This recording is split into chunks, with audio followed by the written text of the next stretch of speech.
नमस्कार, मैं रचना शर्मा चढ़ती कला टाइम टीवी देख रहे हैं सभी दर्शकों का स्वागत करती हूं। आप देख रहे हैं हरियाणा के समाचारों की शुरुआत से पहले एक नजर आज की मुख्य सुर्खियों पर।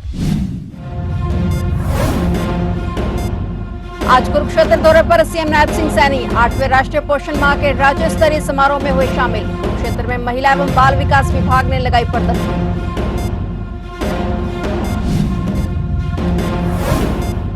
कुरुक्षेत्र में 3 अक्टूबर से लगेगी कानूनी बदलावों पर विशेष प्रदर्शनी। गृह मंत्री अमित शाह करेंगे ऐतिहासिक प्रदर्शनी का उद्घाटन। सुरक्षा और ट्रैफिक सहित तैयारियां पूरी।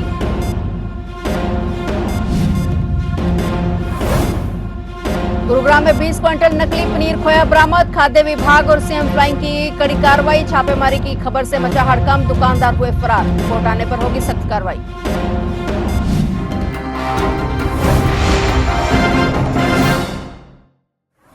और अब समाचार विस्तार से।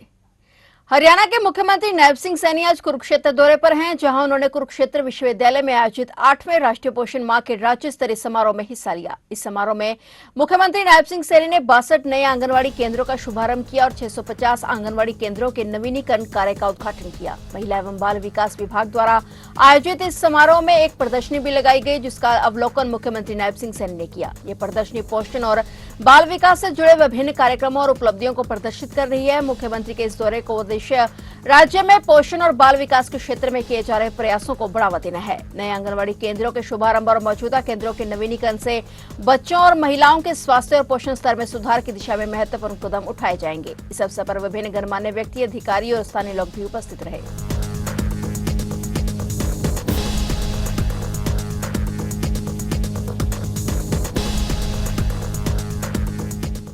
कुरुक्षेत्र विकास बोर्ड के मेला क्षेत्र से 3 अक्टूबर से एक विशेष प्रदर्शनी का आयोजन किया जा रहा है, जिसका उद्घाटन केंद्रीय गृह मंत्री अमित शाह करेंगे। केंद्रीय गृह मंत्री अमित शाह हरियाणा के दौरे पर आ रहे हैं और इस प्रदर्शनी की तैयारियों का जायजा लेने के लिए अतिरिक्त मुख्य सचिव डॉक्टर सुमिता मिश्रा ने मौके पर पहुंचकर निरीक्षण किया। उन्होंने संबंधित अधिकारियों को निर्देश दिए कि समय पर सभी तैयारियां पूरी की जाएं। वहीं गृह मंत्री अमित शाह के आगमन को देखते हुए सुरक्षा के कड़े इंतजाम किए जा रहे हैं। 4 से 5 दिन चलने वाली इस प्रदर्शनी का मुख्य उद्देश्य आम नागरिकों, छात्रों और अधिवक्ताओं को आपराधिक न्याय प्रणाली में हुए बदलावों से अवगत करवाना है। इस प्रदर्शनी को 10 खंडों में विभाजित किया गया है, जिसमें 7 अलग अलग विभागों की भूमिकाओं को दर्शाया जाएगा। कंट्रोल रूम से सूचना प्राप्ति से लेकर कोर्ट में न्यायिक फैसले तक की पूरी प्रक्रिया को प्रदर्शित किया जाएगा और इसके जरिए लोगों को नए कानूनों को सरलता से समझने का अवसर मिलेगा।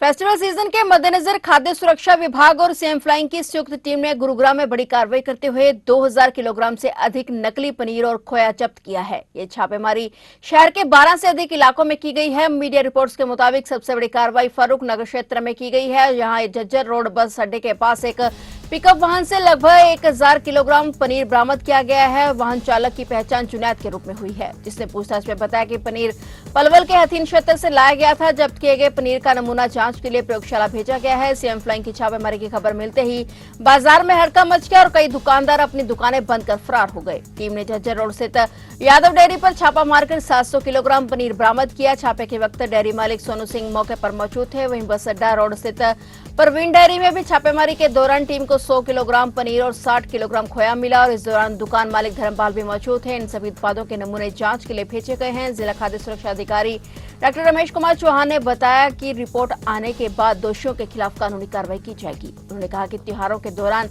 मिलावटखोर ज्यादा सक्रिय हो जाते हैं और आम जनता की सेहत के साथ खिलवाड़ करते हैं।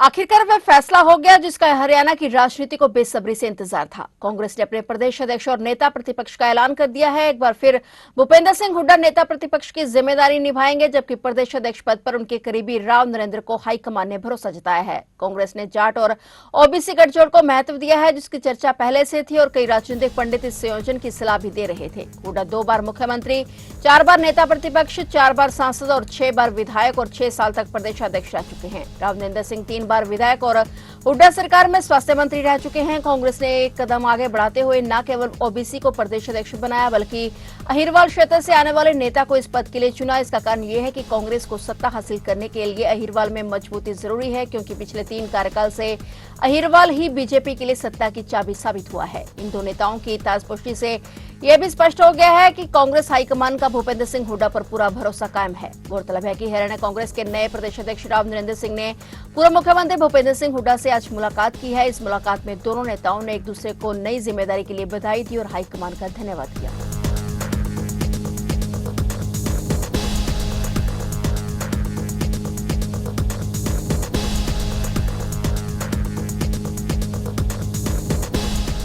छह बार के विश्व बॉक्सिंग चैंपियन और ओलंपिक विजेता मैरी कॉम के घर चोरी की वारदात सामने आई थी। पुलिस ने कार्रवाई करते हुए 3 चोरों को राउंड अप किया है। ये वारदात 24 सितंबर की सुबह करीब 4 बजे सेक्टर 46 के मकान नंबर 300 में हुई थी। आरोपी घर में घुसे और कीमती सामान चोरी कर फरार हो गए। वारदात के समय मैरी कॉम फरीदाबाद में नहीं थी, वे मेघालय में एक कार्यक्रम के सिलसिले में गई हुई थी। पुलिस को चोरी की सूचना 27 सितंबर को दी गई थी। शिकायत दर्ज होते ही पुलिस ने मामले में गंभीरता दिखाई और जांच के लिए फोरेंसिक टीम और क्राइम ब्रांच को शामिल किया गया। पुलिस प्रवक्ता यशपाल सिंह के मुताबिक सीसीटीवी फुटेज की मदद से आरोपियों की पहचान की गई। इसके बाद 3 संदिग्धों को गिरफ्तार किया गया। फिलहाल पुलिस आरोपियों से पूछताछ कर रही है और इसके बाद से चोरी हुआ सामान भी बरामद हुआ है, और जिसमें 3 एलईडी टीवी, एक टैब, हाथ घड़ी, चश्मा और अन्य कीमती वस्तुएं शामिल हैं। पुलिस का मानना है कि ये कोई साधारण चोरी नहीं थी, बल्कि एक संगठित गिरोह द्वारा की गई योजना थी। आरोपियों को अदालत में पेश कर रिमांड पर लिया जाएगा, जिससे काफी सदस्यों की जानकारी मिल सके। फिलहाल पुलिस आरोपियों से गहन पूछताछ कर रही है और आने वाले दिनों में पूरे गैंग का पर्दाफाश किया जा सकता है। अधिकारी इस केस को सुलझाने के लिए हर पहलू पर जांच कर रहे हैं और सुरक्षा व्यवस्था को भी मजबूत किया जा रहा है।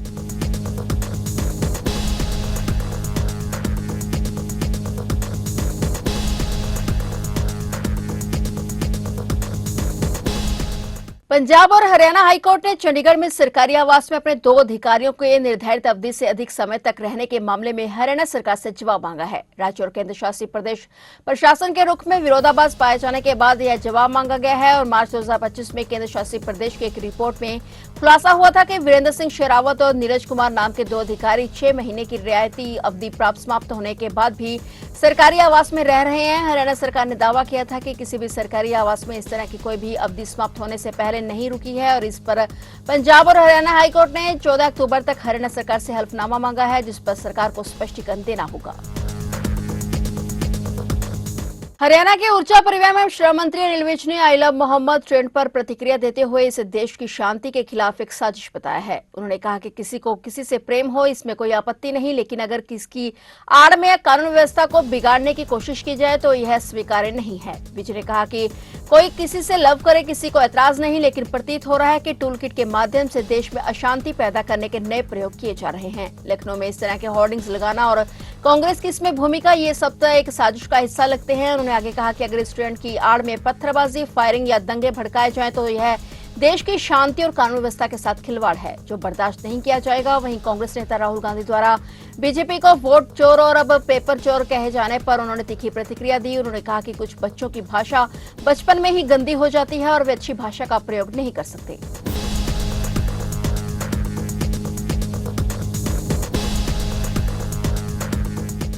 हरियाणा के शहरी गरीब परिवारों को अब अपने घर का सपना पूरा करने में बड़ी मदद मिलने वाली है। मुख्यमंत्री शहरी आवास योजना के तहत दिए गए एक मरला प्लाट का पर मकान बनाने के लिए केंद्र सरकार ने वित्तीय सहायता को मंजूरी दे दी है। प्रधानमंत्री आवास योजना शहरी 2 के अंतर्गत 50 शहरों के 2198 परिवारों को 2.5 लाख रुपए की राशि दी जाएगी। मुख्य सचिव अनुराग रस्तोगी की अध्यक्षता में हुई राज्य स्तरीय स्वीकृति एवं निगरानी समिति की बैठक में इस योजना के क्रियान्वयन की समीक्षा की गई। मुख्य सचिव ने कहा कि हरियाणा सभी के लिए आवास के लक्ष्य की ओर तेजी से आगे बढ़ रहा है और योजना के तहत प्रत्येक पात्र परिवार को केंद्र सरकार से 1.5 लाख और राज्य सरकार से 1 लाख रुपए की सहायता दी जाएगी। इस राशि से लाभार्थी 30 से 45 वर्ग मीटर क्षेत्रफल में पक्का और टिकाऊ घर बना सकेंगे। यह पहल न केवल हजारों परिवारों को सुरक्षित आवास उपलब्ध कराएगी, बल्कि उनके जीवन स्तर में भी सुधार लाएगी। केंद्र और राज्य सरकार के संयुक्त प्रयासों से प्रदेश में सार्वभौमिक आवास का लक्ष्य पूरा करने की दिशा में यह एक अहम कदम माना जा रहा है।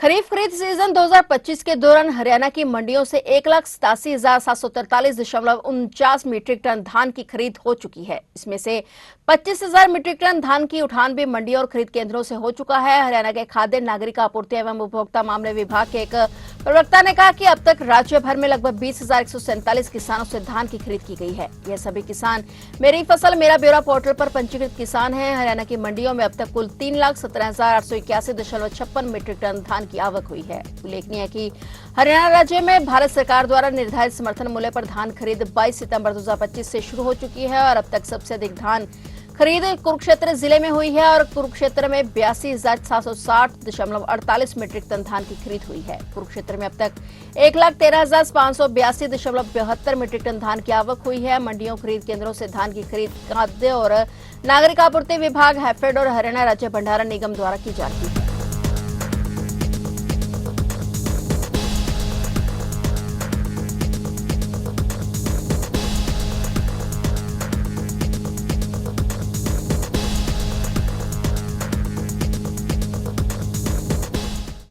तो आप देख रहे थे हरियाणा के समाचार और नए समाचारों के साथ फिर से हाजिर होंगे। तब तक के लिए देखते रहिए चढ़ती कला टाइम टीवी और मुझे दीजिए इजाजत। धन्यवाद।